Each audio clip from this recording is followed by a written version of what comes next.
आप सबका स्वागत है आपके अपने चैनल महा अध्ययन पर। वीडियो को लाइक करें, चैनल को सब्सक्राइब करें। आज हम करने जा रहे हैं वर्कशीट नंबर 4। तो सब्जेक्ट है मैथमेटिक्स और ये है 7th क्लास के लिए और इसकी डेट है 29 सितंबर 2020।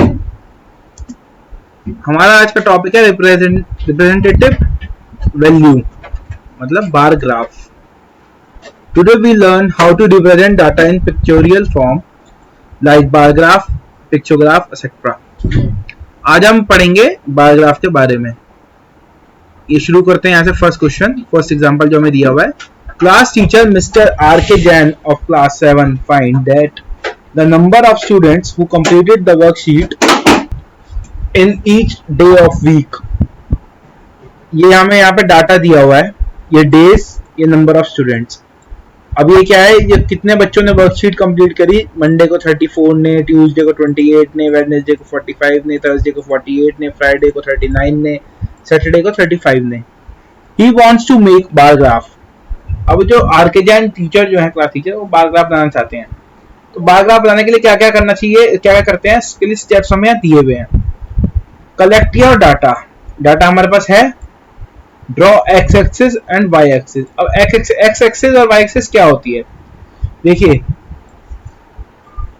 बार ग्राफ जो आता है, ग्राफ आपने देखा होगा, ग्राफ पे हम जब ऐसे बनाते हैं, ये एक लाइन ऐसे एक लाइन ऐसे, तो ये जो नीचे की लाइन होती है ये होती है एक्स एक्सिस और ये जो ऊपर की लाइन होती है Y axis. Label the X axis here names of days. अब जो हमने एक्स एक्सिस में क्या किया, जो डेज थे उसको एक्स एक्सिस में दिखा दिया और वाई जो एक्सिस था उसमें स्टूडेंट्स दिखा दिए। Draw your bars, now we can interpret the data. अब देखिए यहाँ पर, अब ये क्या किया गया है, ये एक्स एक्सिस है, ये वाई एक्सिस है। यहाँ पर डेज लिख दिए, Monday Tuesday Wednesday Thursday Friday Saturday, और यहाँ पे बच्चों के टोटल नंबर ऑफ स्टूडेंट्स लिख दिया। अब इन्होंने क्या किया, आप अपने अभी आप बार ग्राफ आपके पास अगर हो तो प्लीज बार ग्राफ को लेके बैठे, इस वीडियो को समझने के लिए काम आएगा आपके। जब आप ग्राफ में देखेंगे तो ग्राफ में ये जो डिफरेंस है 0 से 10 का, 10 से 20 का, ये 1 सेंटीमीटर को हमने मान लिया। जैसे मान लीजिए बार में जो ग्राफ होता है वो तो छोटा सा ग्राफ होता है, पेपर होता है छोटा, तो उसमें 1 सेंटीमीटर का जो डिफरेंस दिखा रखा होता है उसे हमने मान लिया कि ये 0 है और ये 10 है। डिफरेंस मान लेते हैं कि ये 1 सेंटीमीटर जो है वो 10 बच्चों को शो कर रहा है। तो इस तरीके से हमने बना लिया। और अब क्या है, मंडे में हमें दिखाया 34 स्टूडेंट्स, तो अब 30 से और 35, 30 से 35 के बीच में 35 जो होगा उससे एक पॉइंट नीचे 34 मेंशन कर दिया। इसी तरीके से 28, इसी तरीके से 45, इसी तरीके से 48, इसी तरीके से 39, इसी तरीके से 35। अब मैं आगे दिखाता हूं आपको ये चीज। अब हमें ये क्वेश्चन दिया गया है, following data gives total marks out of 50 obtained by 6 children of a particular class. Represent the data on a bar graph. अब क्या है, ये हमें एक क्लास का डाटा दिया है, बच्चों के नाम ये हैं और मार्क्स ये हैं। हमें करना क्या है, हमें इसको बार ग्राफ में दिखाना है। हम इसे बार ग्राफ में कैसे दिखाएंगे, हम पहले तो ग्राफ लेंगे और उसके ऊपर इस तरीके से स्केल से लाइन खींच लेंगे। ये होगी हमारी एक्स एक्सिस और ये होगी हमारी वाई एक्सिस।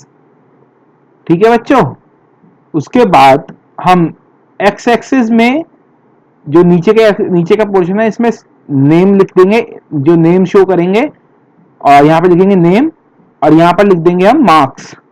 अब हम 1 सेंटीमीटर का जो गैप होगा, आप अपने ग्राफ में देखिए 1 सेंटीमीटर का जो गैप होगा इसको हम यहाँ पे डिनोट करेंगे 10 से, फिर इसके बाद 20, फिर इसका 30, 40, 50, 60।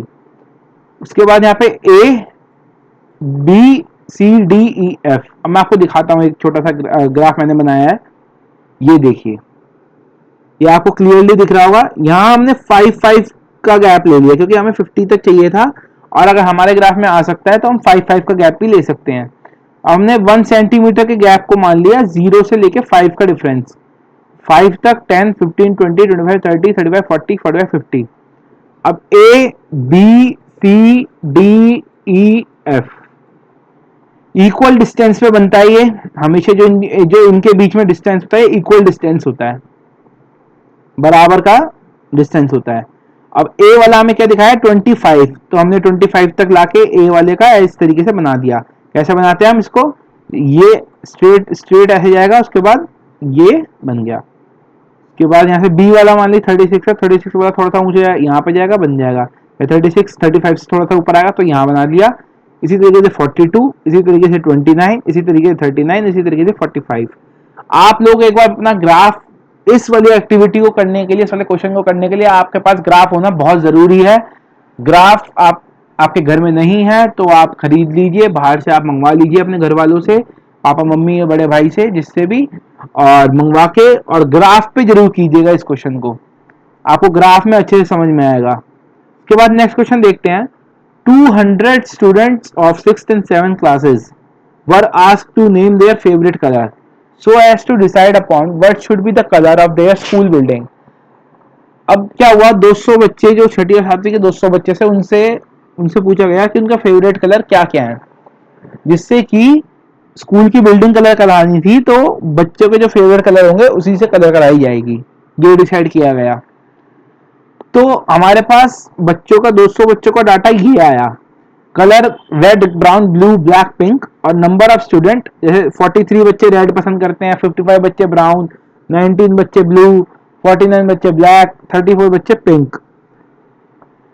अब इसके लिए भी हम अगर हमें ग्राफ बनाना तो क्या करेंगे, सबसे पहले हम जो पूरा ग्राफ है हमारे पास उसके बिल्कुल कॉर्नर्स में एक्स एक्सिस और वाई एक्सिस के लिए लाइन खींचेंगे, जैसा कि मैंने आपको बताया था। मान लीजिए हमारा ग्राफ का पेज ये है, मान लीजिए ये ग्राफ है, हमें यहाँ से खींचेंगे इसको पूरा यूं करके और ऐसे करके, ये एक्स एक्सिस है हमारी और ये हमारी वाई एक्सिस है।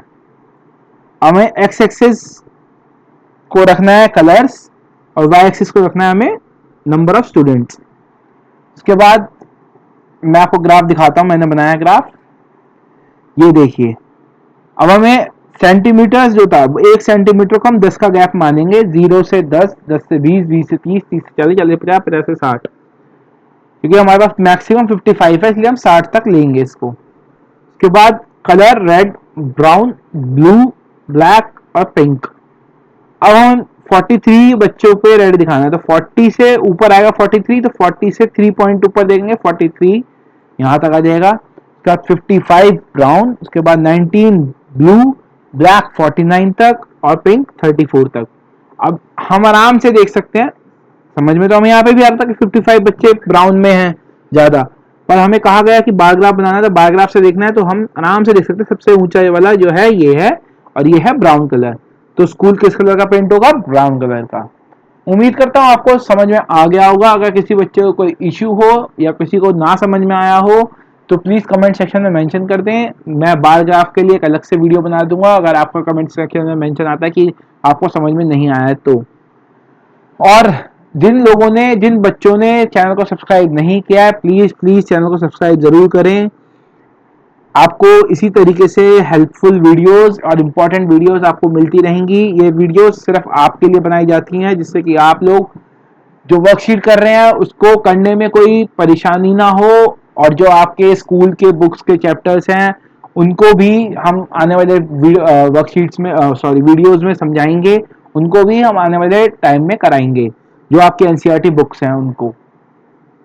Thank you for watching the video को लाइक करें, चैनल को सब्सक्राइब करें और बेल आइकन दबाना बिल्कुल भी ना भूलें, जिससे कि आपको लेटेस्ट वीडियो का नोटिफिकेशन सबसे पहले मिल सके। Thank you.